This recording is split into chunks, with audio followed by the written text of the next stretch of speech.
예전에 제가 교회를 섬길 때 한 남전도회 모임에 참여한 적이 있는데, 연세가 좀 있으신 남전도 회원들이 모이셔서 다음 달 이제 계획에 대해서 열심히 계획을 짜고 있었습니다. 모든 회원들의 적극적인 동의를 얻어서 다음 달에는 공원에서 모여서 식사도 하고 그렇게 성도의 교제를 하기로 계획을 잡았습니다. 그런데 회의를 마치면서 마지막에 회장이 이렇게 이야기를 하는 겁니다. 그럼 아내들에게 다 물어보고 반대하지 않으면 진행하겠습니다. 그렇게 회의를 마치는 거예요. 그래서 제가 조용히 나중에 물어봤습니다. 집사님, 그러면 아내들이 반대하면 어떡합니까? 라고 했더니 이렇게 대답하더라고요. 어떡하긴요, 취소지요. 이 이야기를 듣고 다른 교회는 어떤지 제가 좀 이렇게 주변의 목사님들한테 물어봤습니다. 대부분의 교회가 남전도회가 아무리 계획을 잘 잡아도 여전도회에서 반대하면 모임을 취소하거나 혹은 축소한다라는 겁니다. 요즘은 교회 안에서 남자보다 여자 성도님들의 파워가 더 강한 느낌이 듭니다. 우리 교회도 방문하신 분들이 저에게 이런 이야기를 합니다. 어떻게 찬양팀이 거의 다 여자분이어서 이 교회도 여성 파워가 강한 교회 같군요 라고 이야기를 합니다. 요즘은 그래도 우리 육집사님께서 이제 찬양 인도를 하시기 때문에 조금씩 균형을 맞춰 간다라는 생각도 들 수도 있지만, 여전히 그럼에도 불구하고 여성 파워가 강한 교회라고 저는 생각합니다. 그런데 오늘 본문에서 이렇게 말합니다. 남자답게 강건하라. 이렇게 권면을 하는데, 여러분, 이 권면의 의미가 무엇일까요? 오늘 이제 그동안 16주 동안 살펴봤던 고린도전서 마지막 부분입니다. 지금까지 바울은 고린도 교회에 많은 권면을 했습니다. 그래서 이제 마지막 편지를 마무리하면서 5가지 권면을 오늘 이 2절에서 합니다. 그리고 이 5가지 권면은 바울이 명령어를 사용해서 고린도 교회에 권면을 하고 있다는 겁니다. 우리가 지금까지 봤던 것처럼 고린도 교회 안에는 여러 문제가 있었습니다. 그런데 그런 고린도 교회 성도들을 바라보면서 어쩌면 바울은 실망스러운 모습을 느꼈을 것입니다. 그럼에도 불구하고 포기하지 않고 낙심하지 않고 다시 권면을 합니다. 어떤 의미일까요? 여러분, 신약 성경에는 약 20개의 교회가 나옵니다.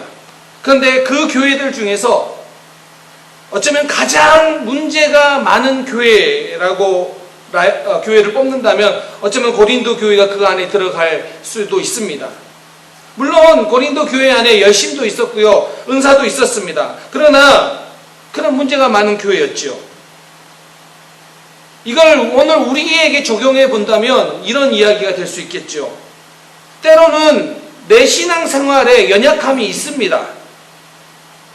그래서 내 신앙생활에 약점이 보여요. 혹은 우리 공동체 안에 연약한 부분이 보이기도 하고 그 연약한 부분이 있다는 것을 우리가 때로는 인정할 때도 있습니다. 그럼에도 불구하고 오늘 이 권면을 주는 것은 어떤 의미이냐? 비록 우리의 신앙생활 안에, 우리의 공동체 안에 연약함이 있다 할지라도 결단코 낙심하거나 그것 때문에 좌절하지 말라. 오늘 계속해서 하나님께서 우리에게 주시는 이 말씀을 받아 이 말씀을 통하여 도전받고 다시 힘을 얻고 이 말씀을 하나님의 주신 말씀으로 새롭게 하라라는 권면이라는 것입니다. 왜냐하면 그것이 믿음으로 살아가는 성도들의 모습이기 때문입니다. 사랑하는 성도님들, 여러분 안에 혹 지체 안에 연약함이 보인다고 할지라도 결단코 낙심하거나 좌절하지 마십시오. 계속해서 이 믿음의 길을 달려가실 수 있기를 바랍니다. 자, 그러면 오늘 어떤 권면을 하고 있느냐, 이 권면을 잘 들어봐야죠. 첫 번째 권면은 이런 이야기예요. 깨어 있으라. 여기서 깨어라는 이 헬라어가 그레고레이터라는 단어인데 깨다, 일어나다 라는 의미예요. 사실 이 단어는 악한 영향력으로부터 깨어있으라. 물론 이게 종말론적인 의미가 포함되어 있는 단어가 맞습니다. 그러나 또 한 가지, 이 세상의 악한 영향력으로부터 깨어있으라. 왜냐하면 이 단어를 사용하는 게 사도행전 20장 31절에 쓰고 있는데요. 동일한 단어가, 그러므로 여러분이 일깨어 내가 3년이나 밤낮 쉬지 않고 눈물로 각 사람을 훈계하는 것을 기억하라. 여기에서 여러분이 일깨어, 그래서 일깨어가 같은 단어입니다. 그러니까 깨어나라는 것입니다. 일어나라는 것입니다. 오늘 우리의 삶이 우리 눈에 보이는 것만 보고 평가하거나 그런 것으로만 해석하지 말고, 우리의 삶이 영원한 삶이 있고 그 영원 가운데 오늘을 바라보는 그런 영적인 깨어있음이 있으라는 거예요. 그런 깨어있음이 우리에게 필요하다는 것입니다. 자, 두 번째 권면이 뭐냐면 믿음에 굳게 서라입니다. 깨어있는 사람은 믿음에 굳게 서는 것입니다. 여기서 굳게 서서라고 번역된 헬라어가 스테케테라는 단어인데, 이게 흔들림 없는, 의심이 없다라는 뜻이에요. 그러니까 오늘 우리가 이 전장 15장은 살펴보지는 않았습니다. 왜냐하면 이 부활에 관한 이야기고 부활절에 좀 더 자세히 살펴보기 위해서 이번 시리즈에서는 건너뛰었는데요. 그 고린도전서 15장을 보면 고린도 교회 성도들 중에서 그리스도의 죽음과 부활에 대해서 분명한 가르침을 받았는데도 불구하고 고린도전서 15장 58절에 보면 흔들렸던 사람들이 있었던 것으로 보여요. 그러니까 반대예요.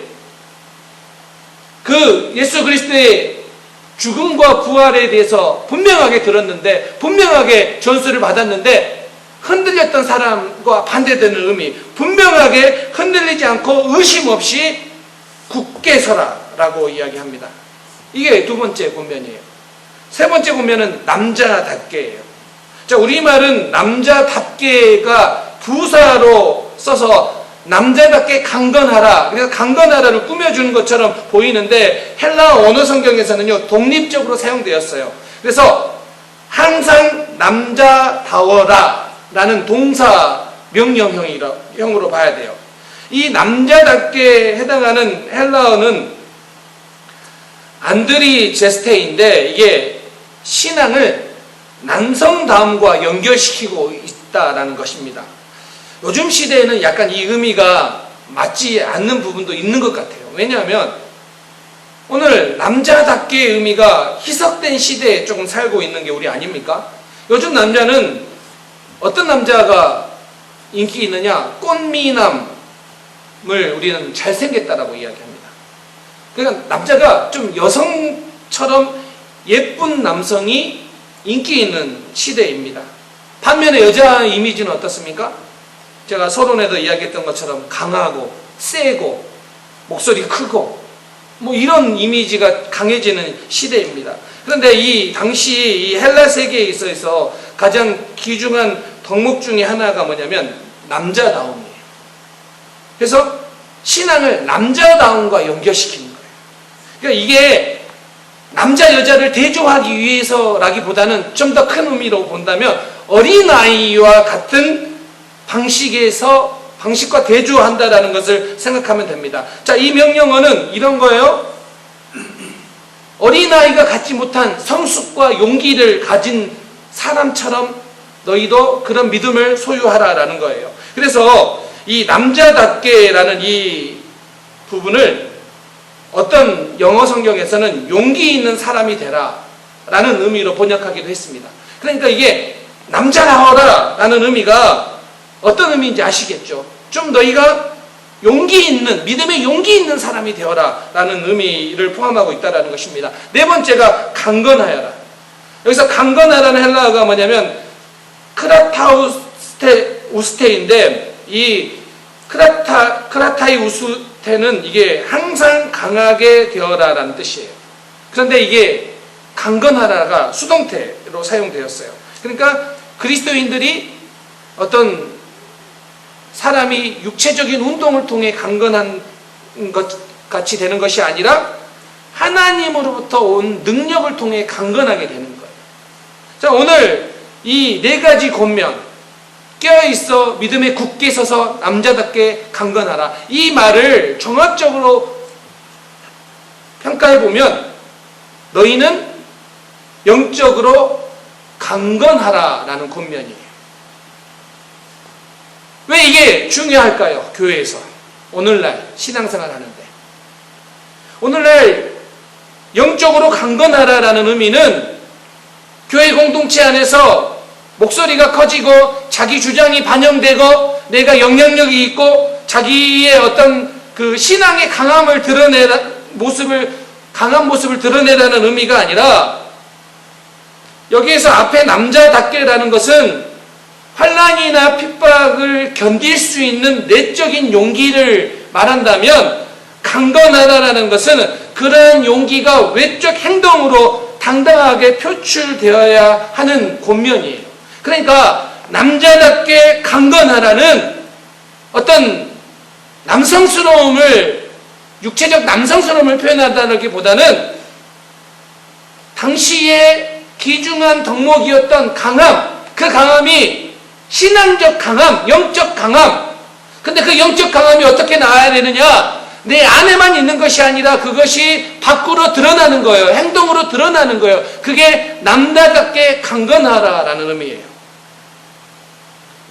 오늘 우리의 신앙생활에 있어서 왜 영적으로 이 강건함이 중요하냐?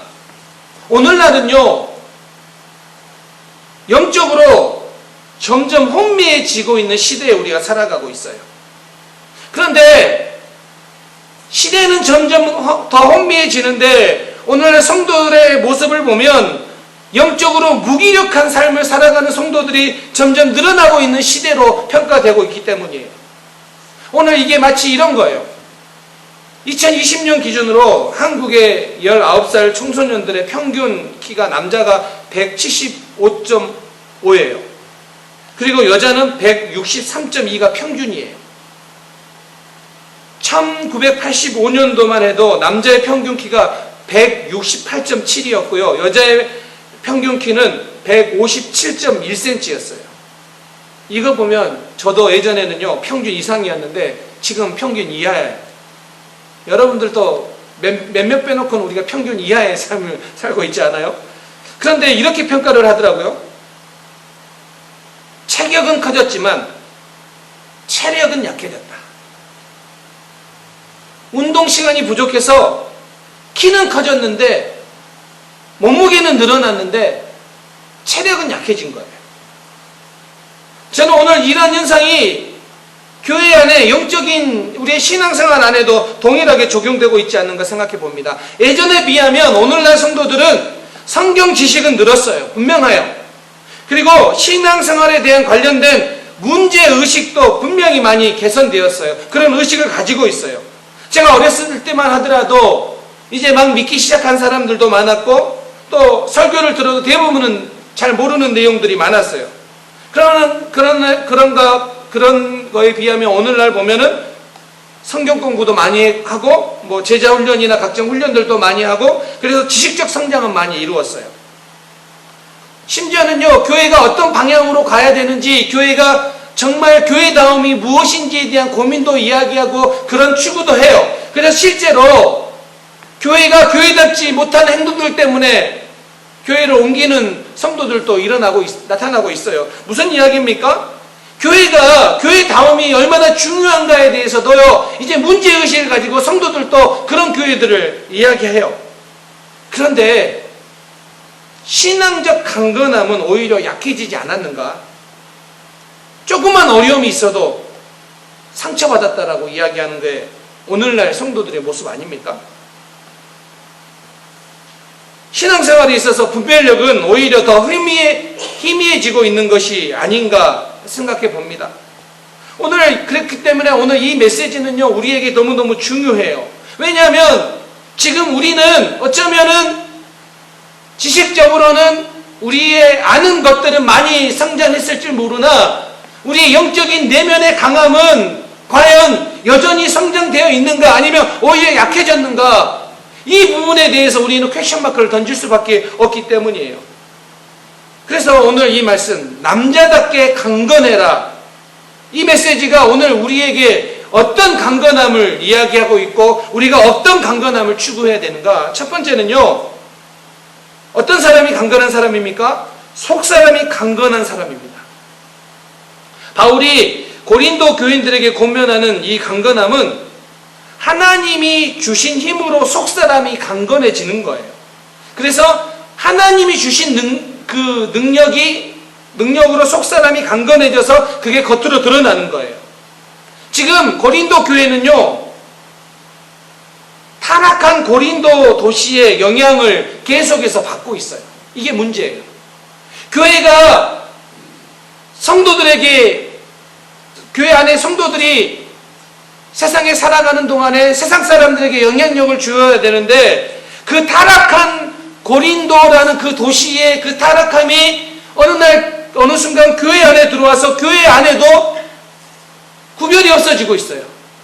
교회와 세상의 구별점이 모호해지고 있다는 겁니다. 그래서 속사람이 강건해야지 우리는 이 세상에 나가 그리스도인답게 살아갈 수 있기 때문입니다. 저는 이것이 오늘날 교회에게 주는 중요한 메시지라고 생각합니다. 오늘날 교회는요, 어쩌면 세속화의 그 위기 앞에 있다고 해도 과언이 아닙니다. 세상과 교회가 다른 게 무엇입니까? 우리 교회 공동체는, 여러분들은 세상 사람들과 구별되는 거룩함이 있습니까? 우리가 이 땅을 살아가는 동안에 세상 사람들이 우리를 보며 그래 당신들은 그리스도인이요 라고 하는 그 구별점이 있습니까?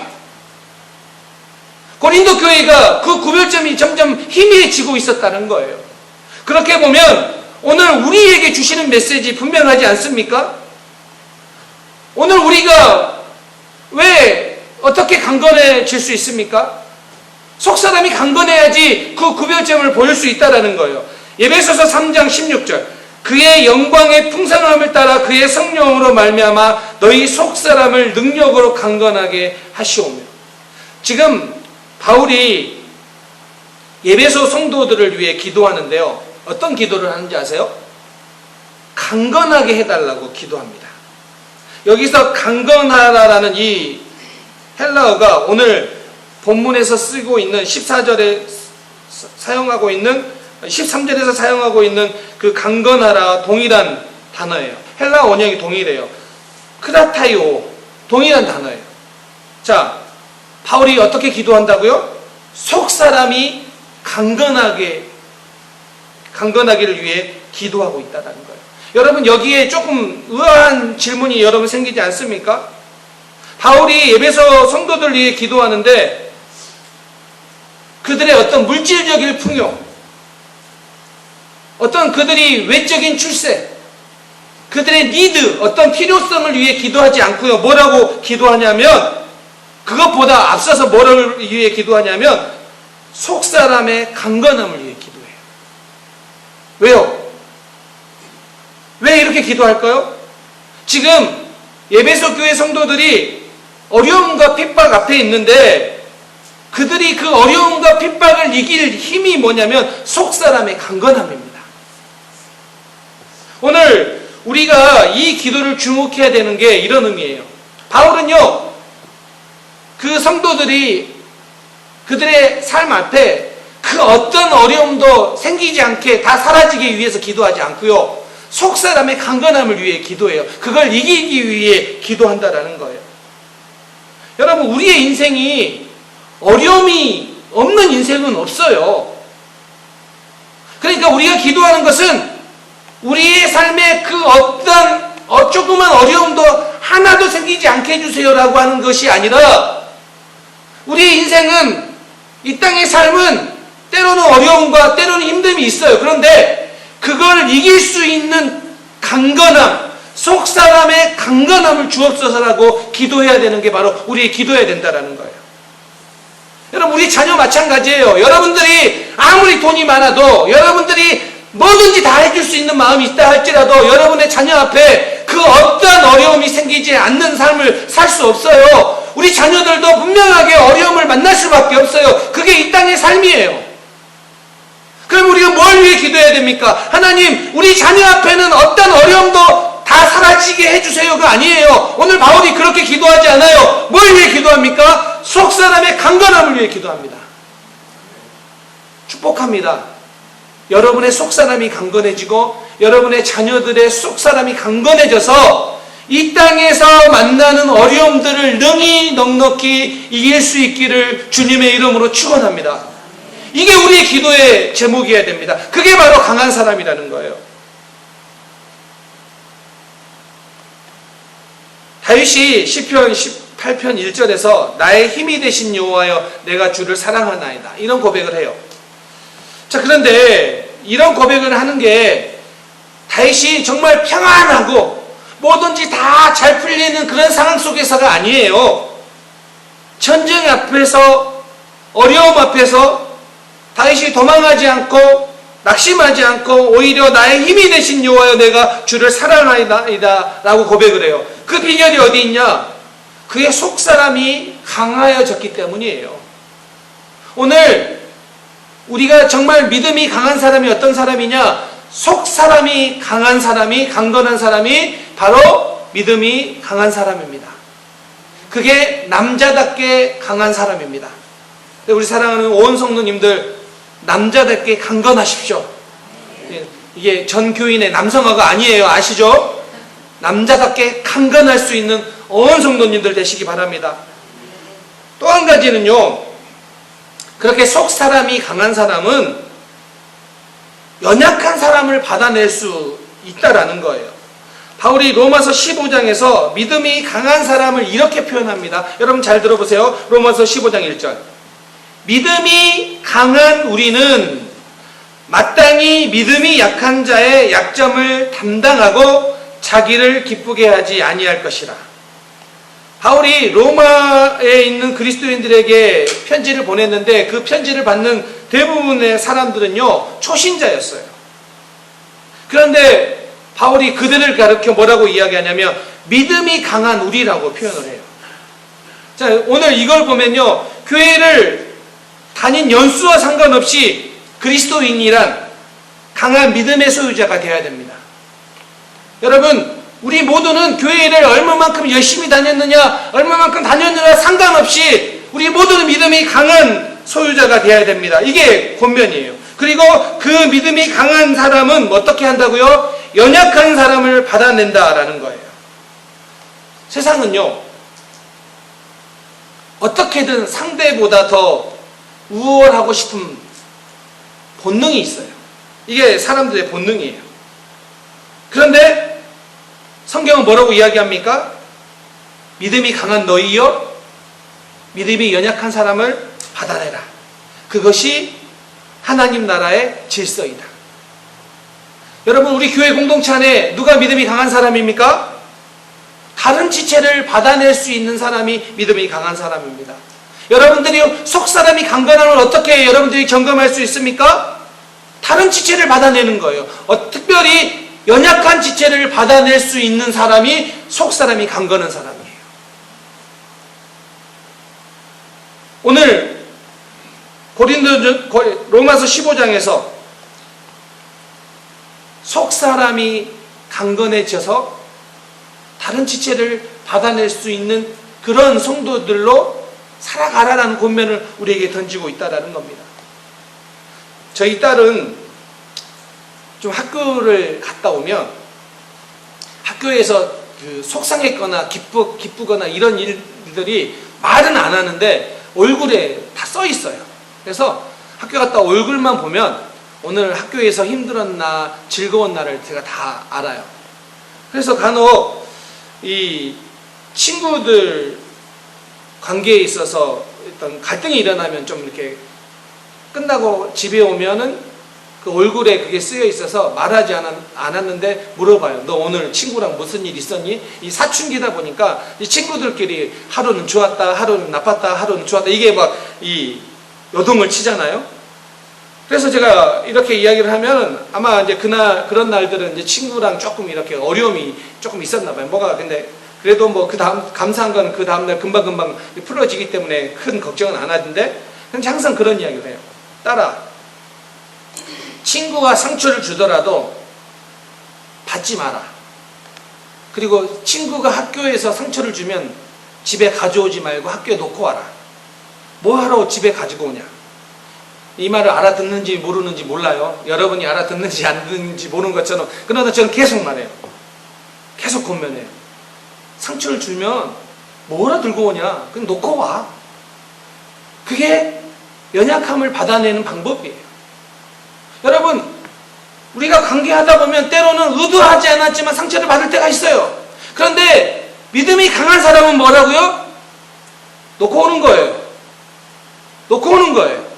여러분, 교회 공동체 안에 어떤 지체 때문에 상처받으시면 교회에 놓고 가십시오. 제가 다 쓰레기통에 버리겠습니다.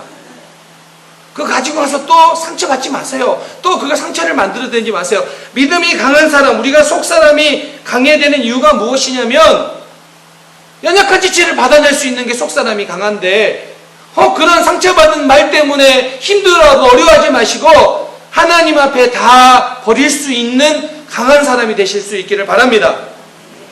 여기에서 한 발자국 더 나가야 됩니다. 바울이 고린도전서 9장 20절에서 이런 말을 합니다.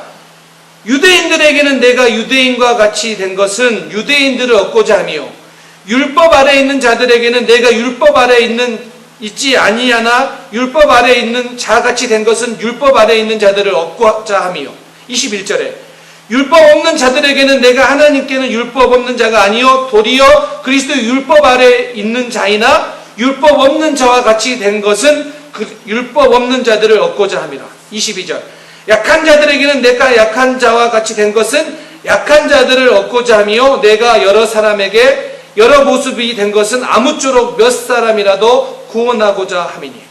이게 지금 바울이 어떤 이야기를 하고 있냐면, 유대인 앞에서는 유대인처럼 행동하고요, 율법 아래에 있는 사람들 앞에서는요 율법 아래에 있는 사람같이 행동하고요, 약한 자 앞에서는요 약한 자처럼 행동했다라는 거예요. 이게 오늘날 잘못 해석하면요 여기 붙었다가 저기 붙었다는 박쥐 같은 사람이에요.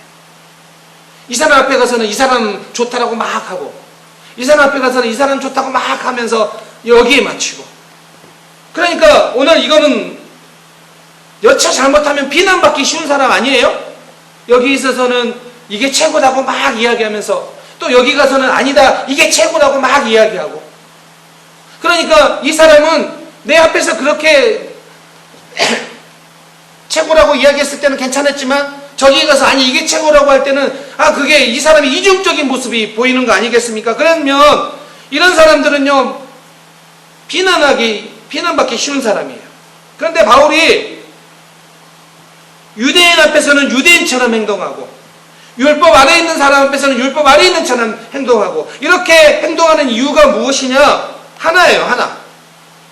몇 사람이라도 구원하기 위해서. 왜 우리가 연약한 사람들을 받아줘야 됩니까? 한 사람이라도 구원받기 위해 그게 내가 할 수 있는 일이기 때문에. 여러분, 왜 우리가 복음을 위해서라면 내 생각과 내 방법을 교회 안에서 내려놔야 됩니까? 왜 여러분 우리가 교회 안에서 때로는 손해봐야 됩니까? 왜 여러분 우리가 다른 지체를 받아내야 됩니까? 왜 나는 그런 일을 해야 됩니까? 이유는 한 가지예요. 한 사람이라도 구원받기 위해. 왜 우리 공동체가 우리만이 아니라 우리 밖에 있는 사람들을 위해서 우리가 수고하고 애써야 됩니까? 왜 우리가 선교지를 후원하고 기도해야 됩니까? 한 사람이라도 구원하기 위해서. 저는 우리 사랑하는 성도님들이 우리 여러분의 삶에서 이러한 점검이 있는지를 체크했으면 좋겠습니다. 나에게는 복음 때문에, 나에게는 예수 때문에 나에게는 십자가 때문에 내가 손해보고 내가 받아내는 일들이 있는가? 오늘 말씀을 마무리하려고 합니다. 마지막 5번째 보면은 14절에 너희 모든 일을 사랑으로 행하라. 믿음에 굳게 서서 남자답게 강건하라고 했는데, 그런 삶이 어디로 연결돼야 되느냐? 사랑으로 귀결돼야 된다는 것입니다. 1장부터 시작하여서 마지막 장까지 여러분, 우리는 많은 이야기들을 나누었는데 그 나눈 이야기들 중에서 사랑으로 그 모든 것들이 연결돼야 된다라는 권면을 했습니다. 왜냐하면 사랑이 결국에는 이기기 때문입니다. 오늘 이 타락한 시대를 살아가는 우리 사랑하는 성도님들, 영적으로 우리가 민감하지 않으면, 깨어있지 않으면, 우리가 남자답게 강건하지 않으면 혼미해지고 동요되고 세상과 구별함이 없어서 오늘 고린도 교회의 성도들처럼 문제 위에 문제를 만들어내는 수많은 일들을 경험할 수밖에 없는 시대입니다. 우리 공동체가 깨어있기를 소망합니다. 우리 교회의 공동체가 남자답게 강건하기를 소망합니다. 그래서 속사람의 그 강건함을 통하여서 많은 일들을, 주님의 많은 일들을 잘 감당할 수 있기를 주님의 이름으로 축원합니다. 이번 한 주간 영적으로 강건한 한 주 되시기를 다시 한번 주님의 이름으로 축원합니다. 아멘. 기도하겠습니다.